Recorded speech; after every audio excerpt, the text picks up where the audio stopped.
Olá, bem-vindo ao Consultor Office. Nesta videoaula, que é uma sequência de aulas referentes ao assunto matrizes dinâmicas, você vai aprender uma função nova que se chama classificar.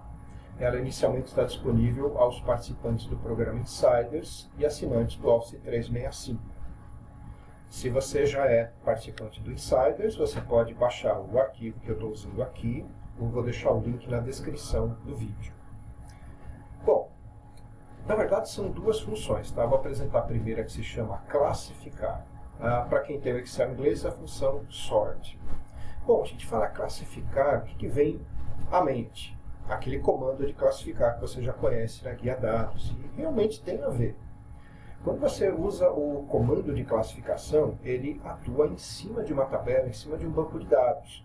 Agora, se você precisa de uma lista separada, classificada, aí essa função cai como uma luva.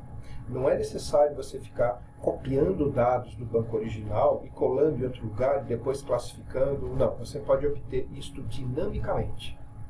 Veja como é que é a sintaxe da função. Ela tem alguns argumentos, o primeiro é obrigatório e os outros são opcionais. Primeiro que ela faz, ela vai retornar uma matriz classificada dos elementos de uma matriz original ou de um banco de dados. A classificação pode ser feita por uma coluna, que é o mais usual, ou por uma linha, ela também permite isso. Inclusive o comando de classificação do Excel não é usual, mas ele pode ser feito também ou aplicado em cima de uma linha, horizontalmente. A ordem pode ser ascendente ou descendente. E pode ser feita uma classificação horizontal, como eu falei acima, pode envolver uma coluna ou uma linha. Bom, vamos ver os argumentos agora. Primeiro argumento da função classificar, é necessário especificar a matriz que vai ser classificada. Pode ser o banco de dados inteiro, pode ser apenas uma coluna, não importa, mas é uma tabela de números ou de texto, seja o que for, você pode classificar. Depois vem, segundo argumento opcional, índice de classificação. Índice é um número de coluna ou linha usada na classificação. Lembra um pouco o PROC-V, do índice de número de coluna, tá?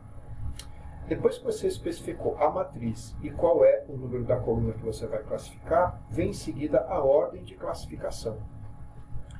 Você vai usar dois valores, o valor 1 ou o valor menos 1. O valor 1 é para a ordem ascendente. Se você não especifica nada, ele já assume que é a ordem ascendente. Se quiser usar descendente, você coloca menos 1. E o último argumento, por coluna. Você usa verdadeiro quando a classificação é por coluna ou falso quando a classificação é por linha. Na omissão, ele usa classificação por coluna. Muito bem, vamos conhecer a função classificar. Aqui na planilha seguinte, você tem aqui uma tabela de colaboradores de uma empresa. Você tem o número do crachá, ou número de matrícula da pessoa, data de admissão, nome do colaborador, idade, departamento que trabalha, a cidade e o salário. Aqui nessa tabela do lado, ela está vazia, menos da linha de cabeçalho, eu vou trazer algumas informações que estão sendo pedidas nessa caixinha aqui embaixo. Vou fazer 4 classificações diferentes. Primeiro, classificar em ordem ascendente por crachá. Muito bem, então aqui, na primeira célula, I5 igual, classificar. Aí ele abre os argumentos da função. Matriz. Como eu quero trazer todos os registros, todas as colunas também, eu vou indicar toda a matriz, todo o intervalo. Se você já tiver um intervalo nomeado, melhor ainda. Nesse caso aqui, dessa planilha, eu chamei todos os dados, a menos da linha de cabeçalho, eu chamei de banco 02. Banco 02. Aqui. Note que existe uma linha azul contornando o intervalo, então é tudo isso aqui que vai ser usado. Essa é a matriz. Vale também especificar um intervalo arrastando o mouse ou um intervalo de tabela. Ponto e vírgula.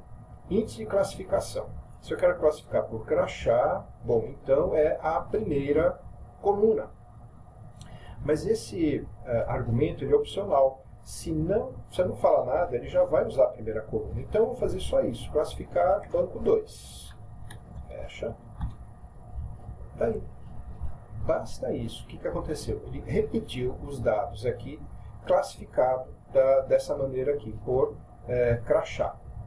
Agora, só para você ver, eu vou voltar ao banco original e aplicar uma classificação em ordem alfabética de nome. Dados. Primeiro eu cliquei no nome qualquer, não é necessário selecionar o banco inteiro. Dados A a Z. Pronto, A a Z. Os colaboradores estão em ordem alfabética. Mas veja que a saída continuou mostrando classificação por ordem de crachá. Então, você pode ter uma saída classificada do jeito que você quiser, sem afetar o banco original. Classificação por nome. O nome está na terceira coluna. Então, eu vou editar essa primeira fórmula.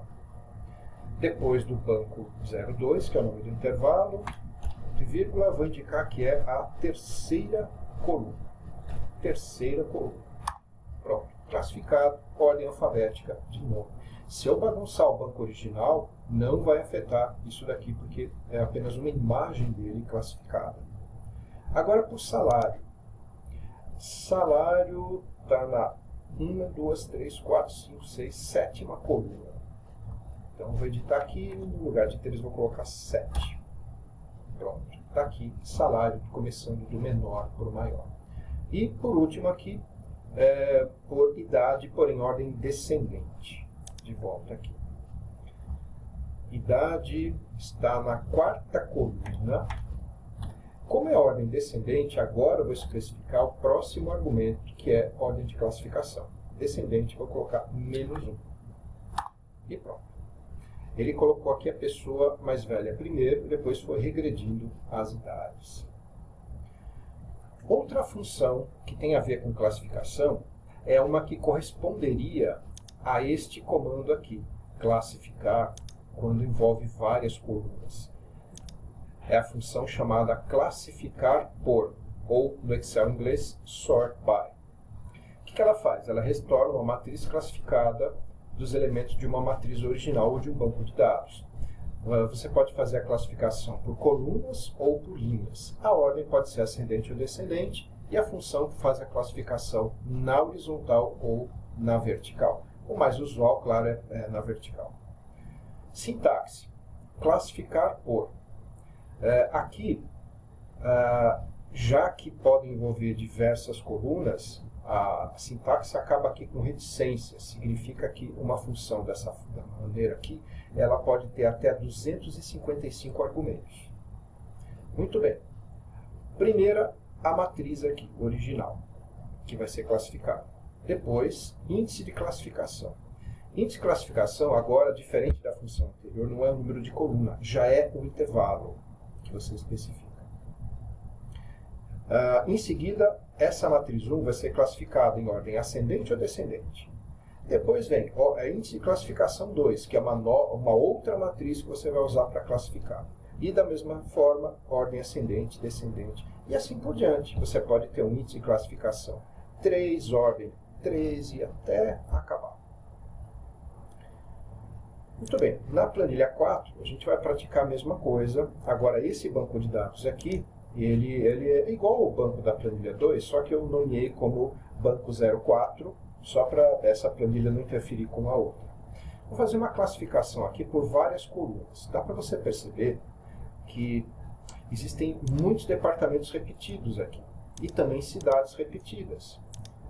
Dá para manter o banco de dados original e trabalhar com uma cópia dele aqui, porém extraída na forma de uma função. Vamos classificar aqui dessa maneira aqui, por 3 colunas. Primeiro, por cidade em ordem ascendente. Então ele vai colocar todas as cidades em ordem alfabética. Vai ter muita repetição. Dentro de uma cidade, vou organizar depois por departamentos. E a mesma coisa, para desempatar departamento, vou pegar um exemplo aqui, data de admissão. Tá? Bom, primeira fórmula aqui. Dá para trabalhar com intervalos nomeados, tá? Aqui no caso só tem 2 bancos de dados, mas se você quiser pode selecionar uma coluna, mas vou fazer da maneira tradicional aqui com intervalos mesmo. Primeira fórmula na I5, igual. A função é classificar por matriz. Aqui é o banco 04. Banco 04. Pronto, identificou todo o limite aqui dele. Índice de classificação 1. Vamos começar pela cidade. Então tem que especificar o intervalo das cidades. Vou clicar aqui na primeira cidade. Vou usar aquele atalho para descer marcando até o final. Ctrl Shift desce. Agora, se você não sabe, vou passar outro atalho muito interessante. Fazendo essa descida, ele rolou lá para baixo e eu perdi de vista a fórmula original, a menos da barra de fórmula. Mas dá para escorregar de volta sem usar a barra de rolagem e a roda do mouse. É só você apertar no teclado Ctrl Backspace. Ctrl Backspace é o atalho que retrocede ao início da forma, seja aonde estiver. Ok, ponto e vírgula. Que ordem? Aqui ascendente, então vou usar o parâmetro 1. Ponto e vírgula. A próxima classificação agora vai ser por departamento em ordem ascendente também. Departamento começa na E5. Ctrl Shift desce, Ctrl Backspace retorna. Ponto e vírgula. Classificação ascendente 1. Ponto e vírgula.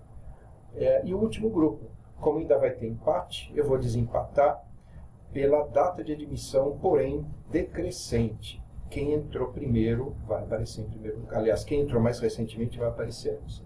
Então, datas de admissão. Primeira data aqui na B5, Ctrl Shift desce, Ctrl Backspace volta, ponto e vírgula. Agora a ordem decrescente, menos 1. Está aqui. Esse é o resultado. Dá uma olhadinha aqui. Pedi primeiro por cidade. Ok, Belo Horizonte apareceu aqui, está em ordem alfabética. Depois por departamento ascendente. Dentro de Belo Horizonte, ele colocou os departamentos em ordem alfabética. E como tem muita repetição, dentro dos departamentos de mesmo nome, como é que ele desempatou? Data de admissão. As mais recentes primeiro. Então, realmente, 2015, 2014, 2012, quem entrou mais recente apareceu aqui em primeiro lugar. Gostaram dessas duas funções? Elas são muito potentes. Aqui eu fiz com bancos de dados inteiros, mas você pode fazer com uma coluna específica, extrair uma lista e poder usar numa validação de dados ou num controle de formulário, caixa de combinação, para não precisar fazer tabelas intermediárias, formas matriciais antigas ou gambiarras. Então aqui está de uma forma natural a função classificar e a função classificar por. Espero que você tenha gostado. Dá o seu like, se inscreva no canal, espalhe esse vídeo e vejo você na próxima aula. Até lá!